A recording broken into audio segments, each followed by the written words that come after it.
इतिहास लिखा है इसमें, कुछ खास छिपा है इसमें। इतिहास लिखा है इसमें, कुछ खास छिपा है इसमें। मर्यादा है, कोई वादा है, विश्वास रखा है इसमें। सात फेरों से मिला ये तो उपहार है, मेरा श्रृंगार है, मेरा श्रृंगार है, मेरा श्रृंगार है, मेरा श्रृंगार है। मंगलसूत्र, मंगलसूत्र, मंगलसूत्र, मंगलसूत्र, मंगलसूत्र, मंगलसूत्र,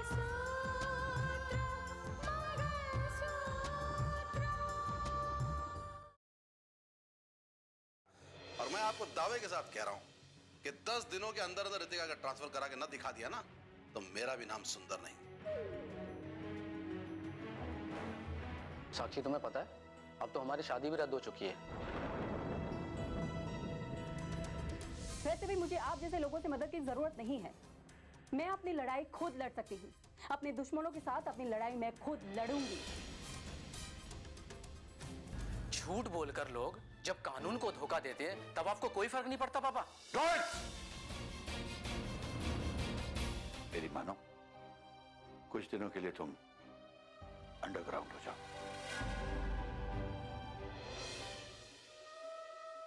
अब तक वो सबको अपनी उंगलियों पर नचाती रही होगी, लेकिन अब वो समय आ गया कि मुझे उसे घर से धक्के मारकर निकालना होगा।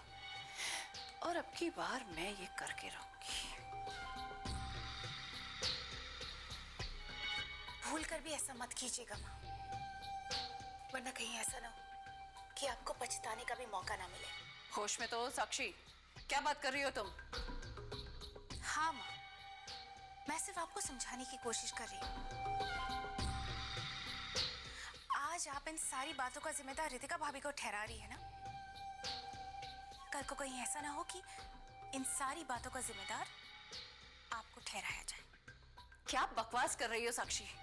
मैं ठीक ही कह रही हूँ माँ। भैया को बचाने के लिए भाभी दिन रात एक कर रही है। अपने ओहदे और अपनी मर्यादा को भूलकर शमशेर से सच्चाई उगलवाने का ऑर्डर दिया है, और अब भाभी को घर से निकालना चाहती है। हाँ, तुम्हारे भैया के साथ जो कुछ हो रहा है उसकी जिम्मेदार भी तो तुम्हारी भाभी ही है। उसकी जिम्मेदार कौन है ये बाद में देखा जाएगा। अभी जो सामने है उसकी बात करते हैं। आप तो घर में आराम कर रही है, लेकिन आई एम श्योर भाभी जरूर भैया को बचाने के लिए कोई ना कोई सॉल्यूशन ढूंढ रही होगी।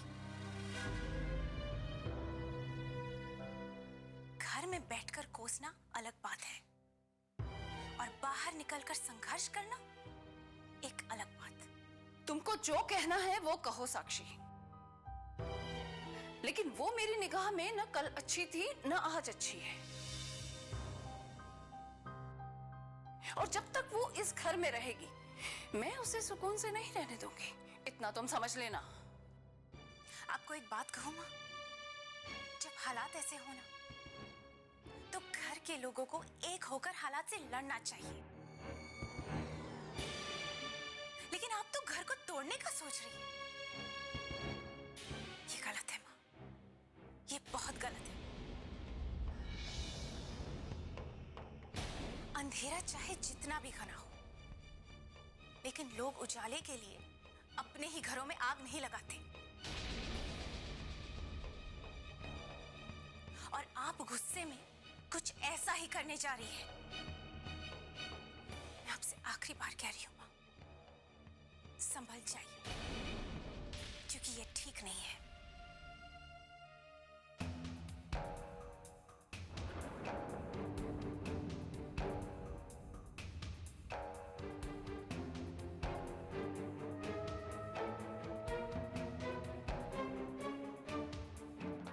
क्या ठीक है और क्या गलत है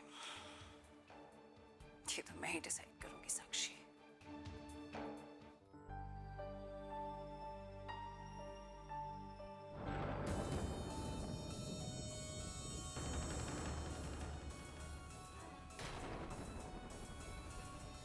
आप यहां कैसे? आप ही से मिलने आया था। रितिका तो आपकी बेटी है। रितिका मेरी बेटी थी, है और हमेशा रहेगी। चाहे कुछ भी हो जाए, बाप बेटी का रिश्ता कभी नहीं टूटता। कहिए, आप क्या कहना चाहते हैं? तो फिर समझाइए उसे कि वो अपने साथ साथ पूरे प्रशासन पर उंगलियां उठाने का दुनिया को मौका दे रही है।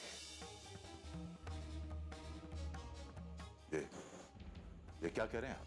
ठीक कह रहा हूं। ना तो उसके लिए कलेक्टर के पद की कोई मर्यादा रह गई है और ना ही अपनी जाती जिंदगी की। जबान संभाल के बात कीजिए। एक एसडीएम की मर्यादा आप भूल गए हैं कि अपने सीनियर के बारे में किस लहजे में बात करनी चाहिए। वो इस जिले की कलेक्टर है, आपकी सीनियर है और अब आपकी बहू नहीं।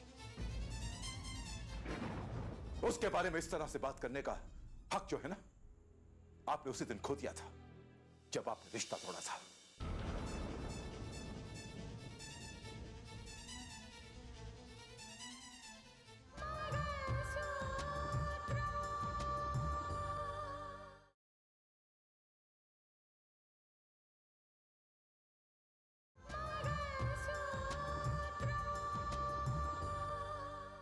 तोड़ा था और उस टूटे हुए रिश्ते की दुहाई देने नहीं आया हूं,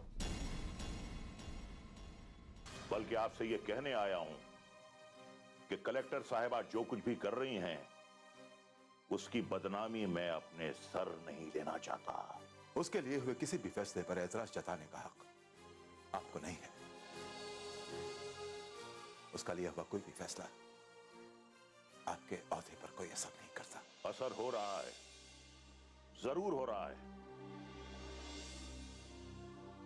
कलेक्टर साहिबा के गलत फैसलों की वजह से मेरे तहसील के ऐसे ऐसे लोगों की गिरफ्तारियां हो रही हैं जिनका ना तो इस दंगे से कोई ताल्लुक है और ना ही कोई लेना देना है, और सारी शिकायतें मेरे पास आ रही हैं, मेरे। लेकिन मैं खामोश नहीं रहूंगा। वो सिर्फ अपने पति को बचाने के लिए पुलिस पे प्रेशर डालती हैं कि वो 3rd डिग्री का इस्तेमाल करें, और आप चाहते हैं कि मैं खामोश तमाशाई बनकर ये सब कुछ चुपचाप देखता रहूं। हाँ?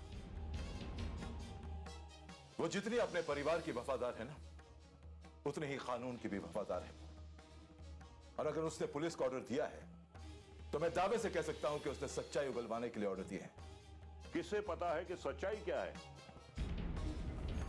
लेकिन उनका एक एक किया हुआ फैसला गलत है, और मैं किसी भी गलत फैसले में मोहतरमा कलेक्टर साहिबा का साथ हरगिज नहीं दूंगा, हरगिज नहीं। तो मत दीजिए ना साथ, इसमें कहने की क्या बात है।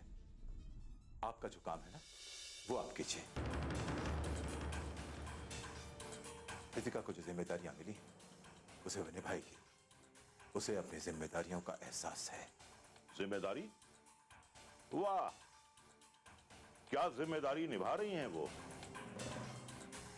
बल्कि वो तो अपनी दुश्मनी निभा रही हैं, और दुश्मनी निभाने के लिए वो प्रशासन को गलत पे गलत ऑर्डर दे रही हैं, और गुलशन शाह को कानूनी शिकंजे में फंसाने के लिए हर तरीका अपनाया जा रहा है, और आप कह रहे हैं कि वो जिम्मेदारियां निभा रही है। अब चाहे वो कुछ भी कर लें, कुछ भी।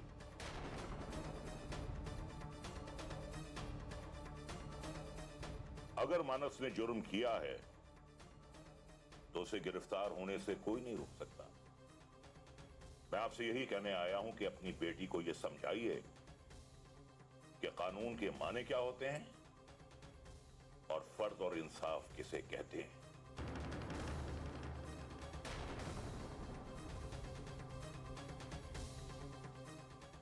चलता हूं जज साहब।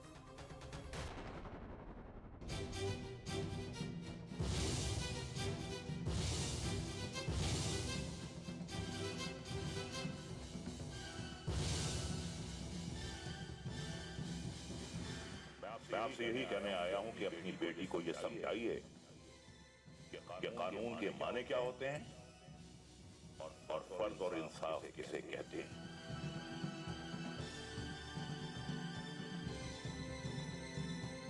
ठीक है, जैसे आपकी मर्जी है। ओके, बाय जी, बाय। मैं देखती हूँ बड़े पापा।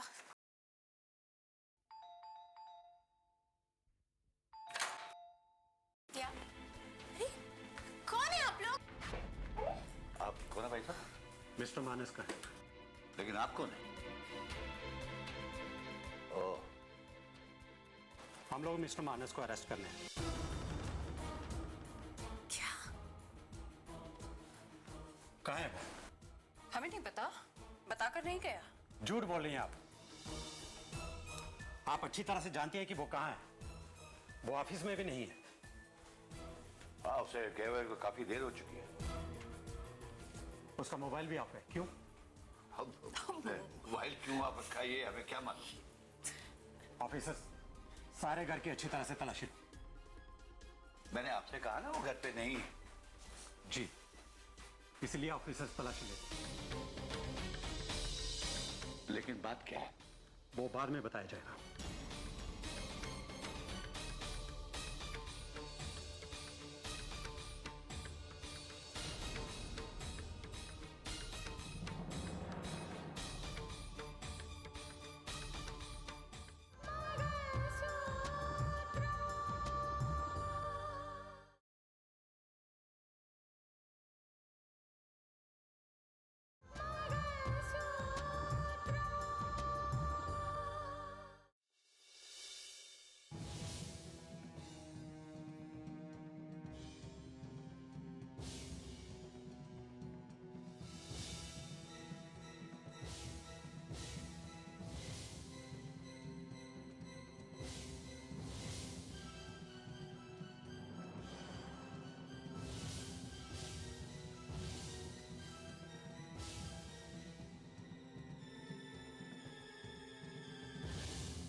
क्या हो गया? फोन क्यों बंद है? मानस,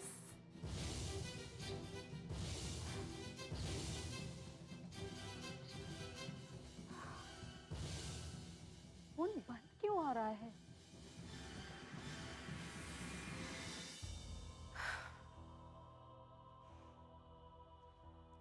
क्या करूं?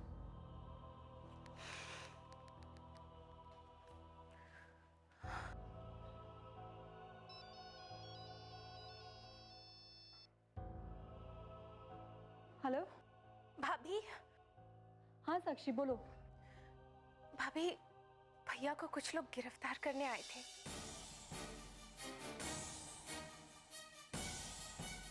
पूरे घर की तलाशी भी हुई है। क्या? हाँ भाभी। लेकिन साक्षी, मानस कहाँ है? मैं कब से फोन ट्राई कर रही हूँ उनका फोन स्विच ऑफ आ रहा है। वो भाभी, माँ और बड़े पापा के मजबूर करने पर भैया कहीं जाकर छुप गए। लेकिन साक्षी, ये तो गलत है। नहीं, ये गलत किया। मानस ने कानून से भागकर एक बहुत बड़ा जुर्म किया है। क्यों भागे वो? उन्होंने कोई गुनाह थोड़ी किया है। हाँ भाभी, अब सच कह रही है। पर गिरफ्तारी के बाद होगा भी क्या? इसीलिए माँ और बड़े पापा ने भैया को मजबूर किया कि वो कहीं जाकर अंडरग्राउंड हो जाए। हाँ साक्षी, लेकिन मानस है कहाँ? मुझे उनसे बात करनी है। मुझे नहीं पता भाभी। अब आप ही देखें ना प्लीज कि क्या हो सकता है। ठीक है, अब तुम टेंशन मत करो, मैं घर पे आके बात करती हूँ तुमसे। ठीक है, बाय।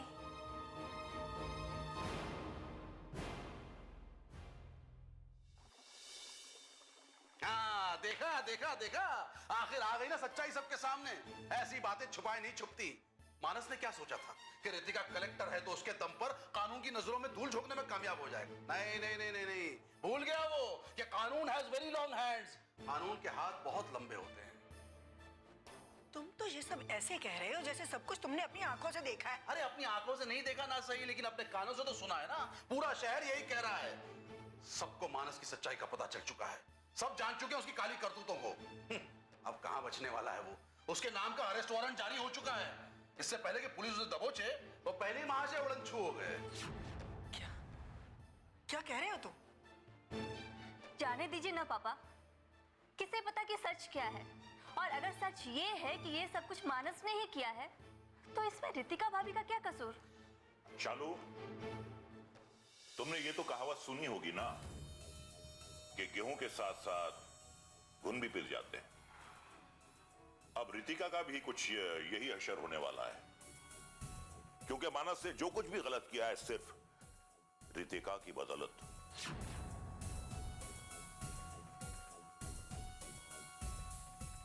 उसने रितिका की ताकत का गलत इस्तेमाल करके इन दंगों को अंजाम देने की हिम्मत की है।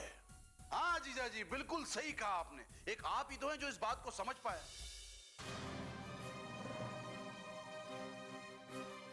अरे आप खुद ही सोचिए ना, कोई इस बात को मानेगा? कोई मानेगा दीदी? है? कि मानस इतना बड़ा कांड कर जाए और रितिका को इस बात की खबर ही ना हो? पॉसिबल है क्या? रितिका सिर्फ अपने घर वालों के रिश्तों की अहमियत को समझती है और उन्हीं रिश्तों को अंजाम देती है।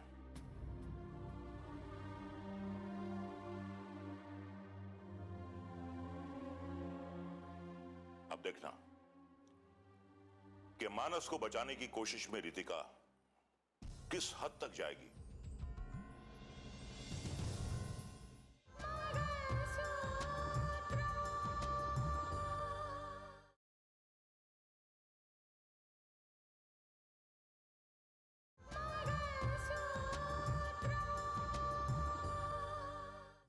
लेकिन मेरी भी एक बात याद रखना कि मानस को बचाने की कोशिश में रितिका खुद को भी नहीं बचा पाएगी।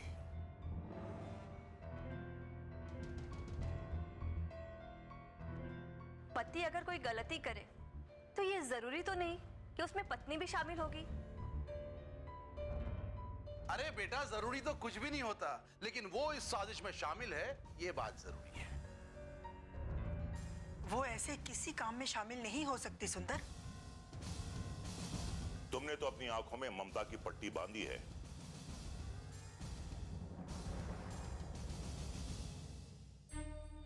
लेकिन पूरी दुनिया की आंखें खुली हैं।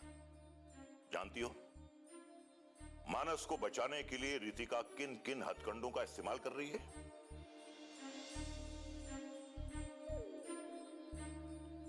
उसने पुलिस को ये स्ट्रिक्ट ऑर्डर्स दिए हैं कि वो शमशेर का बयान बदलवाए।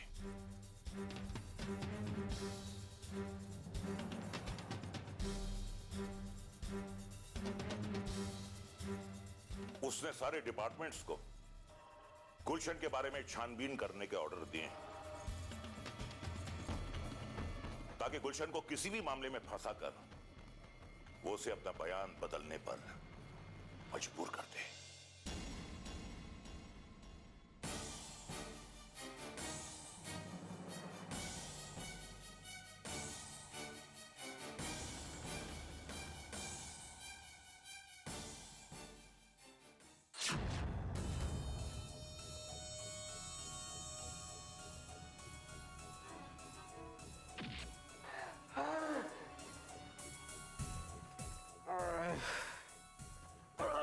बोल बोल, किसके कहने पे तूने झूठा बयान दिया था?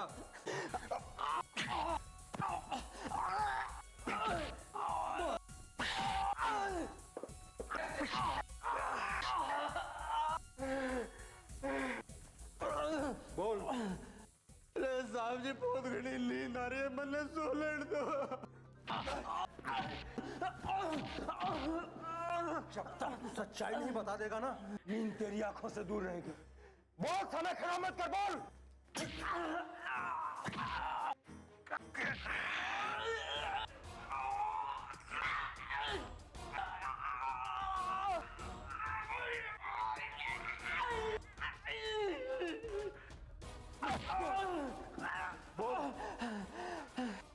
समय खराब मत कर बोल।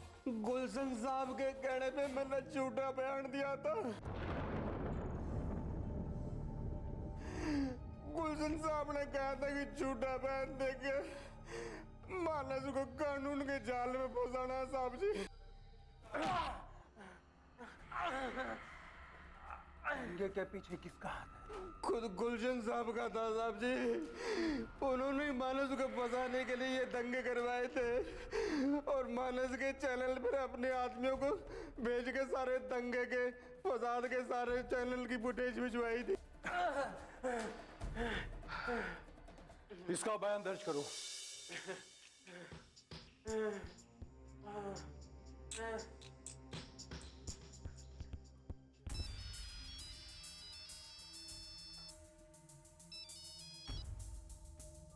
हेलो।